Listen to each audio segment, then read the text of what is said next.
No Democrat has done what we're seeking to do, and that is win a statewide election in Texas in the 21st century. So there is no roadmap.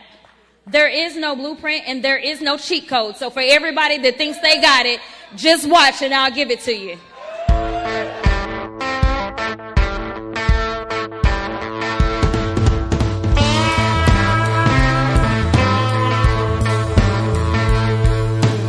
Happy New Year! I'm Jesse Fox Mayshark, and this is Headlights, Voices from the Progressive South.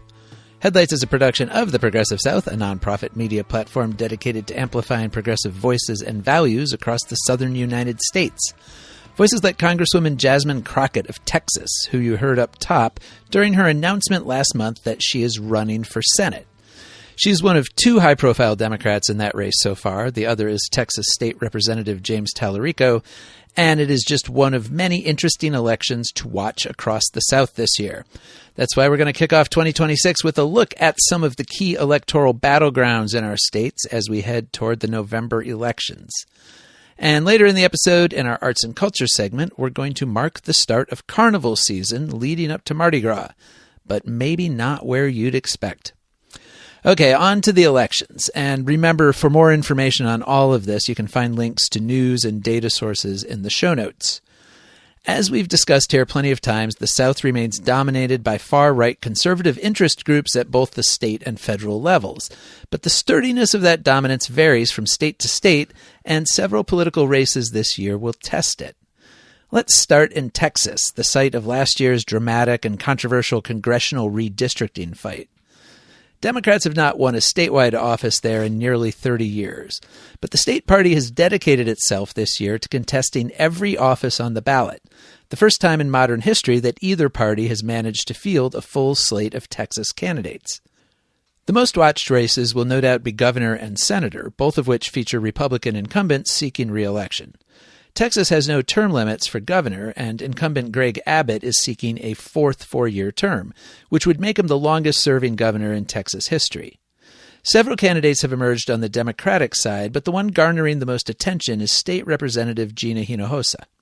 She's an attorney who comes from Brownsville, the southernmost point in Texas, and grew up in a political family. Her father, Gilberto Hinojosa, is also an attorney and served as chair of the state Democratic Party from 2012 until 2025. Hinojosa now lives in and represents part of the Austin metro area. After serving a term on the Austin School Board, she was elected to the legislature in 2016. She fought against Abbott's school voucher program, which the Republican-dominated legislature passed last year, and is making education a primary focus of her gubernatorial campaign. If she's the nominee, Hinojosa will face the daunting fact that no Democrat has won more than 45% of the vote in a Texas governor's race since 1994. In the state's senatorial race this year, there are interesting primaries on both sides of the ballot. Republican incumbent Senator John Cornyn is seeking a fifth term, but he's facing a primary challenge from the controversial and grandstanding state attorney general, Ken Paxton. Although Cornyn is a staunch conservative, Paxton is running to his right, asserting that the incumbent is insufficiently Trumpian. Paxton has a strong base of support, and recent polls show him either slightly ahead of Cornyn or running neck and neck with him. Complicating the picture is the third Republican candidate, Congressman Wesley Hunt of Houston, who's polling around 20%. If none of the three takes more than 50% in the March primary, which seems likely, the top two will go on to a runoff in May. The Democratic primary pits two of the party's rising stars against each other.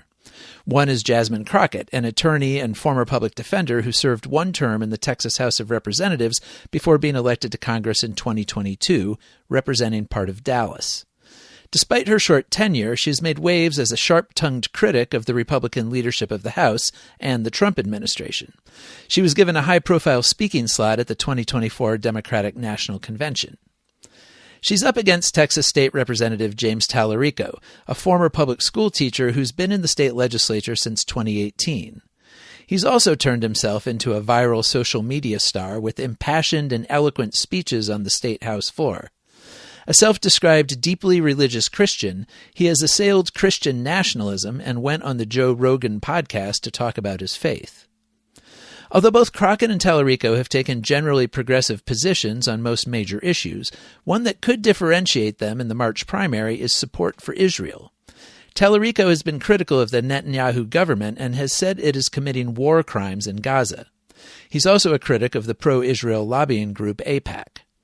Crockett has been more supportive of Israel, although she's pushed back against criticism from the left for her stances, saying, quote, "I don't necessarily love the Netanyahu government."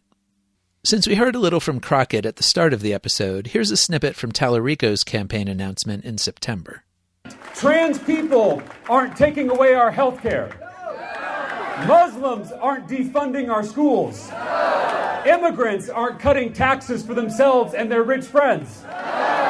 It's the billionaires and their puppet politicians. The culture wars are a smokescreen. Another statewide race in Texas worth watching features one of our former guests here on Headlights. State Senator Sarah Eckert, who we featured in episode 25, announced last month that she's running for state comptroller. She initially announced a run for one of the recently redrawn congressional districts, but then shifted to the race for comptroller, the office that manages the state's finances. Moving eastward, there's a fascinating race shaping up for governor of Alabama. It's a long shot for any Democrat to win it. The state's last Democratic governor was Don Siegelman, who was elected in 1998 and served just one term. But the leading Democratic contender this year is also one of only two Democrats who's won statewide office in Alabama this century. Former Senator Doug Jones, who served a partial term from 2017 to 2020. Jones had a storied career as a federal prosecutor, which included convicting two Ku Klux Klan members for the 1963 Birmingham church bombing. Of course, when he ran for Senate in 2017, he had the advantage of running against former Alabama Supreme Court Justice Roy Moore, whose campaign was crippled by multiple allegations of sexual assault and harassment of teenage girls. Assuming Jones wins the Democratic nomination for governor this year, the candidate he will most likely face is Republican Senator Tommy Tuberville, who easily beat Jones in his 2020 run for re-election to the Senate. Tuberville, a legendary football coach at Auburn University, took 60% of the vote in that race, to 40% for Jones. Although Tuberville hasn't exactly distinguished himself in the Senate, that 20-point gap is an awful lot for Jones to make up. Still, he's a serious candidate, and his presence on the ballot could help other Democrats in the state. Tuberville's run for governor also means his Senate seat will be open. It has attracted a brace of candidates, including, on the Republican side, State Attorney General Steve Marshall, Congressman Barry Moore, and former Navy SEAL Jared Hudson. Declared Democrats running include business owner and police reform activist Dakari Lariat and business owner and former Republican Kyle Sweetser. More likely to be competitive are some high-profile races next door in Georgia. 2026 is going to be another test of Peach State politics. After narrowly voting for Joe Biden in 2020, the state narrowly swung back to Trump in 2024. Now Senator Jon Ossoff, who also narrowly won in 2020, is up for re-election. His fellow Georgia Democrat, Senator Raphael Warnock, won his own re-election bid in 2022, but that was against former college football star Herschel Walker, whose campaign was beset with controversies. It's not yet clear who Ossoff will face. There are three serious contenders on the Republican side. Two current Georgia congressmen, Mike Collins and Buddy Carter, and yet another football coach, Derek Dooley. And there's an open race for governor, with current Governor Brian Kemp term limited. The field of candidates to succeed him includes two Republicans who have clashed with Trump, or former Republican in one case. They are Secretary of State Brad Raffensperger and former Lieutenant Governor Jeff Duncan. Raffensperger, who famously stood up to Trump's pressure campaign to find more votes for him after the 2020 election, is running in the Republican primary against current Lieutenant Governor Burt Jones and State Attorney General Chris Carr.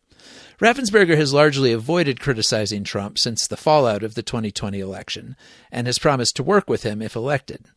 But Trump being Trump, it's no surprise that he has endorsed Jones, who has comfortable leads in early polls over both Raffensperger and Carr. Duncan, meanwhile, has left the Republican Party altogether in his unhappiness with Trump, and is now seeking the Democratic nomination for governor. That stirred up a certain amount of consternation among Georgia Democrats loath to back a guy who until recently treated them as enemies. Of course, Duncan's pitch is that he can win over independents and moderates who are likewise sick of MAGA politics. But he'll have to sell that in a primary field that also includes former Atlanta Mayor Keisha Lance Bottoms and former DeKalb County Chief Executive Michael Thurmond. early primary polls show bottoms at the top of the field. Democrats have some reasons for optimism heading into the election. They performed well in a handful of Georgia races in 2025, winning 2 statewide seats on the State Public Service Commission and flipping a state house seat and the mayor's office in an Atlanta suburb. But off-year turnouts are low, which makes them unreliable predictors for higher-profile races like this fall's. There are also gubernatorial and Senate races in Tennessee, but at the moment there's no reason to think that they'll be particularly competitive. Senator Marsha Blackburn, who was just reelected in 2024 with 63% of the vote, is the leading Republican candidate for governor. There are a handful of declared Democratic candidates, but none with statewide name recognition. Republican Senator Bill Hagerty is up for re-election and, at the moment, faces no significant opposition from either Republican or Democratic challengers. But there is at least one really interesting race in Tennessee, which we talked about a little bit last month when Corbin Trent was on the podcast. In Memphis, in the state's only Democratic-held congressional seat, incumbent Congressman Steve Cohen is facing a primary challenge from young state Representative Justin Pearson. Cohen's been in public office since 1982.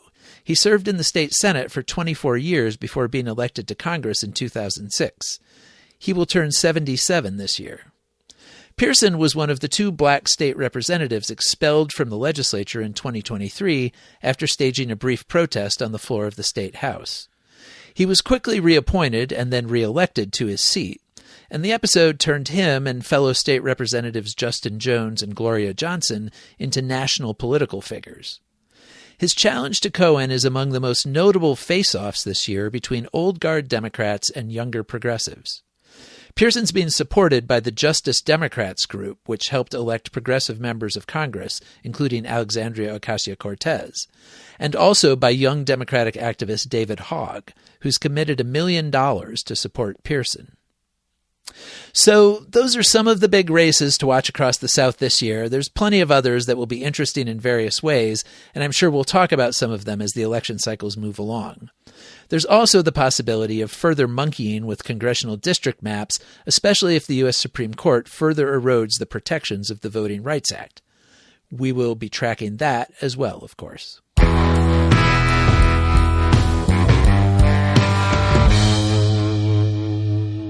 Epiphany is this week, January 6th on the Christian Feast Day calendar, also known as Twelfth Night or the 12th day of Christmas. It marks the traditional end of the Christmas season, and more importantly, for our purposes, the start of Carnival season. The array of parties, parades, and events leading up to Mardi Gras and the beginning of Lent is, of course, most associated in the United States with New Orleans. The heavily Catholic Crescent City has turned Mardi Gras into a civic and cultural institution and a core part of its identity.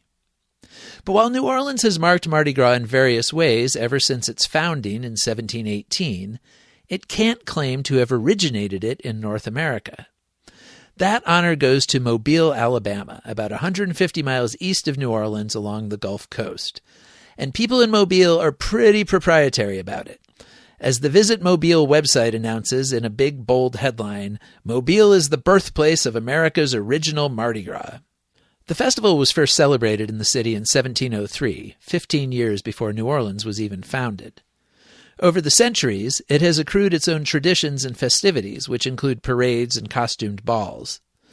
Mobile's weeks of celebrations draw plenty of tourists, but they're a bit less raucous and more family-friendly than the bacchanalias associated with the biggest parades in New Orleans. Though, to be fair, many of the New Orleans festivities in the weeks ahead of Mardi Gras are likewise community and family-oriented. Anyway, things will be heating up in Mobile in the coming weeks, leading up to Mardi Gras Day on February 17th. You can find more information in our show notes.